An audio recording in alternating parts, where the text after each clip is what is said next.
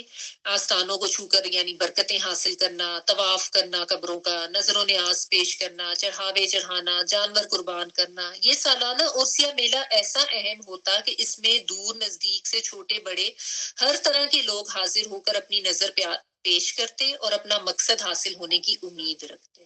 یعنی ہم نے نظر دے دی ہے، ہم نے قربانی دے دی ہے، ہم نے چڑھاوا چڑھا دی ہے، کوئی کہتا چادر چڑھا دی، کوئی پھول چڑھا دیے، کوئی مال و دولت، کوئی سونا زیور جو بھی ہوتا، اور اس کے بعد کہتے کہ اب ہماری مراد جو ہے وہ پوری ہوگی. وہاں جا کے دعائیں مانگتے، بالکل جس طرح آج ہمارے ہاں آستانوں پر اور جو اس قسم کے بزرگان کی قبروں پہ ہوتا ہے. پھر یہ سارا کام مشرکین اسی غرض سے کرتے تھے کہ ان اولیاء کرام اور بزرگان دین کا تقرب اور ان کی خوشنودی حاصل کر کے انہیں اپنے اور اللہ کے درمیان وسیلہ بنائیں اور ان کا دامن پکڑ کر اللہ تک پہنچ جائیں. یہ وہ سارا مسئلہ تھا کہ یہ اللہ کے اور ہمارے درمیان وسیلہ ہے. لوگوں نے نا قرآن مجید میں بھی جہاں پہ وسیلہ کا ذکر آیا نا اس کو غلط معنوں میں لے لیا. وسیلہ ہوتا ہے اللہ کا قرب حاصل کرنا، لیکن اللہ کا قرب حاصل کرنے کے لیے لوگوں یا انسانوں کو خوش کرنے کی ضرورت نہیں ہوتی. آپ کوئی ایسے اعمال کریں، آپ کوئی ایسے ذکر اذکار کریں، اللہ کے سامنے جھکیں، نوافل پڑھیں، یہ کام کریں تو آپ کو اللہ کا قرب ملے گا. یہ نہیں ہے کہ آپ لوگوں کی قبروں پہ جا کے یا مردوں سے مانگیں یا ان کے جگہوں پہ جا کے چڑھاوے چڑھائیں. تو وہ یہ سمجھتے تھے کہ ان کا دامن پکڑ لیں گے تو اللہ تک ہماری سفارش ہو جائے گی، اللہ تک رسائی ہو جائے گی، کیونکہ وہ سمجھتے تھے کہ یہ اولیاء کرام و بزرگان دین انہیں اللہ کے قریب پہنچا دیں گے اور ان کی ضرورتوں کے لیے اللہ سے سفارش کریں گے. ٹھیک ہے، یہی ہوتا ہے نا کہ یہ ہماری سفارش کریں گے، یہ ہماری دعائیں پوری کریں گے. لوگ لکھ کے بھی پرچیاں ڈال کے آتے ہیں، دھاگے باندھتے ہیں، پتہ نہیں ادھر کیا کیا کچھ کر رہے ہوتے ہیں. چنانچہ یہ ساری نظر و نیاز پیش کرنے کے بعد ان ولیوں اور بزرگوں کو پکارتے کہ اے بابا میرا فلاں کام بن جائے، فلاں مصیبت ٹل جائے. یہ کر رہے ہوتے ہیں آج پاکستان میں بھی لوگ، انڈیا میں بھی ہے. اور سمجھتے تھے کہ وہ ان کی باتیں سنتے ہیں اور جو مراد مانگی جائے وہ پوری کرتے ہیں. نعوذ باللہ، بگڑی بنا دیتے ہیں، مصیبتیں ٹالتے ہیں. ایسا یا تو خود اللہ کے دیے ہوئے تصرف اور اختیار کے ماتحت کر لیتے ہیں یا اللہ سے سفارش کرا لیتے ہیں. یعنی ایسا یہ سمجھتے تھے کہ ان ہستیوں کا اتنا زور چلتا ہے کہ یا تو یہ خود ہی اللہ سب کو منا لیتے ہیں کہ بھی اس کی فلاں بات پوری کر دو، یا اللہ نے ہی ان کو تصرف اختیار دے رکھا ہے. ٹھیک ہے. اب نبی کریم صلی اللہ علیہ وسلم اب یہ سارا معاشرہ ذرا آج ذہن میں لائیں، وہی جو آج حالت ہمارے معاشرے کی بھی ہے. اس میں نبی صلی اللہ علیہ وسلم کو جو ہے توحید کا پیغام پہنچانا تھا. تو نبی کریم صلی اللہ علیہ وسلم جو توحید کی دعوت لے کر اٹھے اور اللہ کے سوا ہر معبود کو چھوڑنے کا مطالبہ کیا تو مشرکین پر تو یہ بات بہت گراں گزری. انہیں یہ مطالبہ بہت بھاری اور غلط محسوس ہوا. ظاہر ہے آج آپ ہمارے معاشرے میں بھی لوگوں کو سمجھائیں تو وہ بہت زیادہ آپ کے اگینسٹ ہو جاتے ہیں. آپ اٹھ کے کھڑے ہو نا ذرا جا کے داتا دربار کے اگینسٹ کوئی تقریر کریں یا اس کو بند کرنے کی کوشش کریں تو دیکھیں کیا حال کرتے ہیں لوگ. وہ کہتے ہیں کہ کوئی سازش ہے جو اندر سے کچھ اور باہر سے کچھ اور ہے. اب آگے سورۃ صاد کی آیات لکھی ہیں جس کا میں ترجمہ پڑھ دیتی ہوں کہ یہ کیا تک ہے کہ اس نے سارے معبودوں کی جگہ ایک معبود بنا ڈالا. یہ تو بڑی عجیب بات ہے. اور ان کے بڑوں کا ایک گروہ اٹھا کہ چلو اپنے معبودوں پر ڈٹ جاؤ. یقیناً یہ کوئی سوچا سمجھا منصوبہ ہے. ہم نے تو ایسی بات کسی اور ملت میں سنی ہی نہیں. ہو نہ ہو یہ گھڑی ہوئی بات ہے. تو انہوں نے اس طریقے سے نبی صلی اللہ علیہ وسلم کا انکار کیا کہ ہم نے تو ہمیشہ اپنے آباء و اجداد کو یہ کرتے پائے ہیں. تو یہ تو کوئی گھڑی ہوئی بات ہے جو یہ خود سے کر رہا ہے. اس کے بعد جب دعوت و تبلیغ کا کام مزید آگے بڑھا اور ادھر مشرکین بھی اپنے شرک کو بچانے اور اسلام کی تبلیغ کو روکنے اور مسلمانوں سے اسلام کا اثر ڈھونے کے لیے کہ یعنی جن مسلمانوں نے اسلام قبول کر لیا تھا ان کو واپس لانے کے لیے حجت اور بحث کے میدان میں اتر پڑے تو ان پر مختلف پہلوؤں سے دلیل قائم کی گئی. ان سے کہا گیا کہ آخر تمہیں یہ بات کہاں سے معلوم ہوئی کہ اللہ نے اپنے مقرب اور مقبول بندوں کو اس دنیا میں کوئی تصرف کرنے کی قوت دے رکھی ہے. جگہ جگہ قرآن پاک میں نا مختلف طریقوں سے ان سے کبھی سوال کر کے پوچھا جاتا ہے, کبھی دلائل دے کے ان کو بتایا جاتا ہے, کبھی اور کائنات کے میں جو اللہ تعالیٰ کی بنائی چیزیں ہیں ان کی طرف دھیان دلا کے ان کو عقل دلائی جاتی ہے کہ تم کیسے اللہ تعالیٰ کے ساتھ دوسری ہستیوں کو شریک کرتے ہو. تو ان کو مختلف دلائل ان کے اوپر دیے گئے اور ان سے یہ پوچھا گیا کہ تمہیں کہاں سے پتا چلا کہ ایسی کوئی ہستیاں ہیں اور وہ ضرورتیں پوری کرنے مصیبتیں ٹالنے پر قدرت رکھتی ہیں. اس کی تو صرف دو ہی صورتیں ہو سکتی ہیں کہ یا تو تمہیں کوئی غیب کا علم ہو گیا ہے یا پھر پچھلے انبیاء نے کوئی ایسی کتاب چھوڑی جس میں تمہیں یہ بات لکھی ہوئی مل گئی ہو. یہی ہو سکتا ہے نا کہ یا کوئی نقلی دلیل ہو یا کوئی عقلی دلیل ہو. نہ تو کوئی کتاب ایسی ملتی ہے نہ کوئی عقل اس چیز کو مانتی ہے کہ کسی کو غیب کے ذریعے کوئی چیز بتا دی گئی. ام عندهم الغیب فهم یکتبون سورۃ القلم میں آتا ہے کہ ان کے پاس غیب ہے جسے وہ لکھتے ہیں. ایک اور سورۃ الاحقاف کی آیت ہے کہ میرے پاس پہلے کی کوئی کتاب لاؤ یا علم الہی کا کوئی بقیہ لاؤ اگر تم لوگ سچے ہو. یعنی کوئی کتاب آسمانی لا کے دکھا دو نا, کوئی صحیفہ ہی لا کے دکھا دو جو تمہارے لیے دلیل بنے گی. دیکھیں جی اس میں لکھا ہوا ہے کہ اس طریقے سے ان ہستیوں کو تصرف دیا گیا ہے, اختیار دیا گیا. سورۃ الانعام میں ابھی آپ نے ریسنٹلی آیت پڑھی ہے, اے پیغمبر ان سے کہو کہ کیا تمہارے پاس کچھ علم ہے, اگر ہے تو ہمارے سامنے لاؤ. یعنی علم اور دلیل کے بغیر تو کوئی اس قسم کی کانسیپٹ نہیں مانا جا سکتا نا. ورنہ حقیقت تو یہ ہے کہ تم لوگ محض گمان کی پیروی کرتے ہو اور ادھر ادھر کی اٹکل پچو باتیں کرتے ہو. ٹھیک ہے نا, یعنی محض گمان کی پیروی کرتے تھے بس جو کسی سے سن لیا. آج لوگ بھی یہ کہتے ہیں نا ہمیشہ ہمارے خاندان میں یہ ہوتا ہے, ہمارے بزرگ تو ہمیشہ یہ کرتے رہے, یہ تو بڑے اہم بات ہے, یہ تو لوگ بڑے مقرب تھے, ان سے مانگنے سے فوری مل جاتا ہے. چونکہ یہ بات مشرکین بھی تسلیم کرتے تھے کہ انہیں نہ تو غیب کا کوئی علم ہے نہ انبیاء کی کتابوں میں کسی کتاب میں یہ بات ملی ہے, اس لیے انہوں نے نہایت صفائی سے کہا, سورہ لقمان کی آیت ہے, کہ ہم نے اپنے باپ دادا کو جس بات پر پایا ہم تو بس اسی کی پیروی کر رہے ہیں. یہ وہی بہانہ جو آج بھی لوگ کرتے ہیں, کیونکہ آج کی بات نہیں ہے, اس زمانے میں بھی لیکن لوگ یہی اپنے ذہن سے اختراع کرتے تھے. شیطان نے نا وہی ہتھ کنڈے جو اس زمانے میں رکھے ہوئے تھے وہی آج بھی ہیں. ہم نے اپنے باپ دادا کو ایک امت پر پایا ہے اور ہم بھی انہی کی ڈگر پر چل رہے ہیں.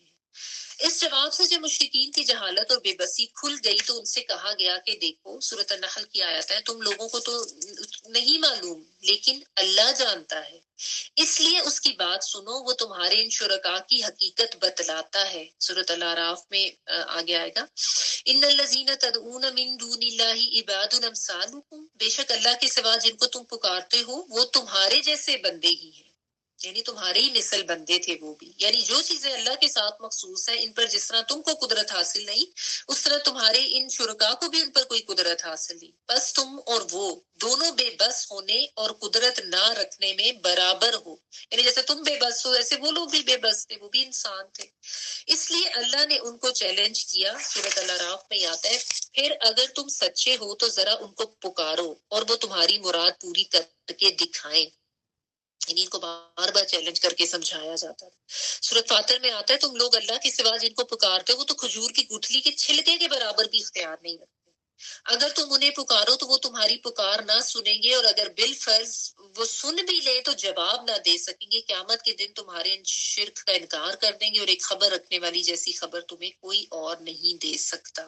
ٹھیک ہے، یعنی اللہ ہی جانتا ہے اور اللہ ہی ہر چیز کی خبر رکھتا ہے، اور اس نے جو بات بتائی ہے نا وہی صحیح ہے، کوئی اور جو تمہیں ادھر ادھر سے تمہارے باپ دادا یا لوگ بتاتے ہیں وہ باتیں سچی نہیں ہیں۔ سورہ نحل کی آیت ہے، اللہ کے ماں سوا جن لوگوں کو پکارتے ہیں وہ کچھ نہیں کر سکتے بلکہ خود پیدا کیے گئے ہیں، وہ مردہ ہیں زندہ نہیں ہے، وہ یہ بھی نہیں جانتے کہ کب اٹھائے جائیں۔ دیکھیں کس طرح سے واضح کیا گیا ہے قرآن مجید میں کہ مردہ لوگوں کو کیا پتا، ان کو تو یہ بھی نہیں پتا کہ ہم نے اٹھایا کہاں جانا ہے، وہ کہاں تمہاری باتیں سنتے ہیں یا تمہاری مرادیں پوری کر سکتے ہیں۔ سورۃ الاعراف میں آگے آپ پڑھیں گے، کیا یہ ایسے لوگوں کو شریک ٹھہراتے ہیں جو کچھ بھی پیدا نہیں کرتے بلکہ خود پیدا کیے جاتے ہیں، نہ ان کی مدد کرنے کی طاقت رکھتے ہیں، نہ خود اپنی ہی مدد کر سکتے ہیں۔ یہ آیات جو ہے نا ان کے ترجمے پڑھنے اس لیے بھی ضروری ہے کہ کبھی آپ کی اگر کوئی بحث ہو یا آپ کسی کو سمجھانا چاہیں نا تو آپ کے پاس یہ سارے دلائل ہونے چاہیے، ان کو اس طریقے سے جگانا چاہیے، اس طریقے سے جھنجھوڑنا چاہیے۔ سورۃ الفرقان میں آتا ہے، ان لوگوں نے اللہ کے سوا ایسے لوگوں کو معبود بنا رکھا ہے جو کوئی چیز پیدا نہیں کرتے بلکہ خود بھی پیدا کیے گئے ہیں، جو اپنے لیے بھی نفع نقصان کے مالک نہیں ہے، نہ موت اور زندگی اور مرنے کے بعد زندہ کیے جانے کا اختیار رکھتے ہیں۔ ہم میں سے کوئی بھی ایسا نہیں ہے جو اپنی موت کو روک سکے، جو اپنی پیدائش پہ قادر ہو، اپنے نفع نقصان کے ہم قادر نہیں ہے، اس کے اوپر قدرت رکھتے، سب اللہ کی طرف سے ہوتا ہے۔ تو کیسے کسی انسان کے بارے میں یہ سوچتے ہیں؟ یہ ایسا اختیار تو انبیاء کے پاس بھی نہیں تھا۔ انبیاء بھی جو تھے وہ انسان تھے، اللہ تعالیٰ کا حکم تھا بس جو وہ آگے پہنچاتے تھے۔ تو جب اللہ نے ان شرکاء کی بے بسی اور لاچاری بیان کر ڈالی، بتلا دیا کہ مشرکین کا وہ بتا دیا مشرکین کو کہ وہ کسی بھی گمان کردہ چیز پر قدرت نہیں رکھتے، تو اس کا نتیجہ بھی بتایا کہ ان کو اپنی ضرورت کے لیے پکارنا اور ان سے کوئی امید رکھنا بالکل باطل، بالکل فضول ہے، اس کا کوئی فائدہ نہیں ہے۔ اللہ نے ان کے لیے اور بھی بہت سی دلچسپ مثالیں بیان کی، جس طرح سورۃ الرعد میں آتا ہے کہ یہ لوگ اللہ کے سوا جن کو پکارتے ہیں وہ ان کی پکار کا کوئی جواب نہیں دے سکتے، مگر جیسے کہ کوئی شخص پانی کی طرف اپنی دونوں ہتھیلیاں پھیلا دے کہ وہ پانی اس کے منہ تک آ جائے، حالانکہ وہ اس کے منہ میں آ ہی نہیں سکتا۔ بس اسی طرح ان کافروں کی پکار سوائے بھٹکنے کی اور کچھ نہیں۔ یعنی آپ پانی کی طرف ہاتھ ایسے کر کے کریں کہ شاید پانی خود بخود آپ کے پاس آ جائے گا، تو ایسا تو نہیں ہے نا، آپ کو تو خود جا کے اٹھا کے لانا پڑے گا۔ تو کسی انسان میں اتنی سی بھی قدرت نہیں ہے کہ وہ پانی کو کہہ کے آ کے میرے منہ سے لگ جاؤ۔ تو یہ کیسے آپ انسان سوچ لے کہ وہ اتنی بڑی منتیں مرادیں اور یہ سب حاجات جو ہے وہ انسانوں کی پوری کرتے ہیں۔ یہ بات بیان کر کے مشرکین سے ذرا سوچنے کے لیے کہا گیا، چونکہ وہ جانتے تھے کہ اللہ ہی ہر چیز کو پیدا کرنے والا ہے اور ان کے معبودوں نے کچھ پیدا نہیں کیا، نہ وہ کچھ پیدا کرنے کی طاقت رکھتے ہیں بلکہ وہ تو خود اللہ کے پیدا کیے ہوئے۔ اس لیے ان سے کہا کہ تم نے اللہ کو جو خالق اور قادر ہے اور اپنے ان شرکاء کو جو مخلوق و بے بس ہے یکساں اور برابر کر دیا۔ آخر یہ کیا بات ہوئی کہ تم اللہ کو بھی پوچھتے ہو اور ان شرکاء کو بھی پوچھتے ہو، اللہ کو بھی پکارتے ہو، ان کو بھی پکارتے ہو، آخر عبادت و پکار کے معاملے میں تم نے دونوں کو برابر کیسے کر دیا؟ سورۃ النحل کی آیت ہے، کیا جو پیدا کرتا ہے وہ پیدا نہ کرنے والوں کی طرح ہے؟ تم لوگ سمجھتے کیوں نہیں؟ یعنی ایک خالق ہے اور ایک مخلوق ہے، تو دونوں برابر تو نہیں ہو سکتے نا۔ جب یہ سوال ان کے سامنے رکھا گیا تو وہ بالکل بھونچکا رہ گئے، ان کی ساری حجت بحث جاتی رہی، شرمندہ ہو کر چپ ہو رہے۔ پھر ایک غلط بات انہیں سجھائی دی تو کہنے لگے، دیکھو ہمارے باپ دادا سارے انسانوں سے زیادہ عقل مند تھے۔ اب جب انسان کو کچھ نہیں سوچتا نا تو بس پھر وہ باپ دادا اور ان کی مثالیں دینا شروع کر دیتے کہ وہ بڑے عقل مند تھے، لوگوں کے درمیان ان کی عقل مندی کا بڑا چرچا تھا، دور دور تک لوگ ان کی بات کو تسلیم کرتے، اور ان سب لوگوں کا دین وہی تھا جو ہمارا ہے، لہٰذا یہ کیسے ہو سکتا ہے کہ یہ دین باطل و گمراہی والا دین ہو؟ خود نبی صلی اللہ علیہ وسلم کے باپ دادا اور مسلمانوں کے باپ دادا بھی اسی دین پر تھے، یعنی کہتے ہیں یہ جو نبی ہے یعنی محمد صلی اللہ علیہ وآلہ وسلم، اس کے باپ دادا بھی تو یہی کچھ کرتے تھے، تو یہ تو ایسے ہی بھٹک گیا۔ نبی صلی اللہ علیہ وسلم کو یہ کہتے ہیں۔ اس کا جواب یہ دیا گیا کہ وہ لوگ ہدایت پر نہ تھے کیونکہ انہوں نے حق کا راستہ نہ پہچانا، نہ اس کو اختیار ہی کیا جس کے نتیجے میں وہ گمراہ ہو گئے، یعنی حق کے راستے کو اختیار نہیں کیا کیونکہ وہ کچھ سمجھتے نہ تھے۔ یہ مطلب کبھی اشاروں کنایوں میں بیان کر دیا جاتا، کبھی کھلم کھلا بھی بیان کیا جاتا۔ سورۃ الصافات میں آتا ہے، انہوں نے اپنے باپ دادا کو گمراہ پایا تو خود بھی انہی کے نقشے قدم پر دوڑتے گئے۔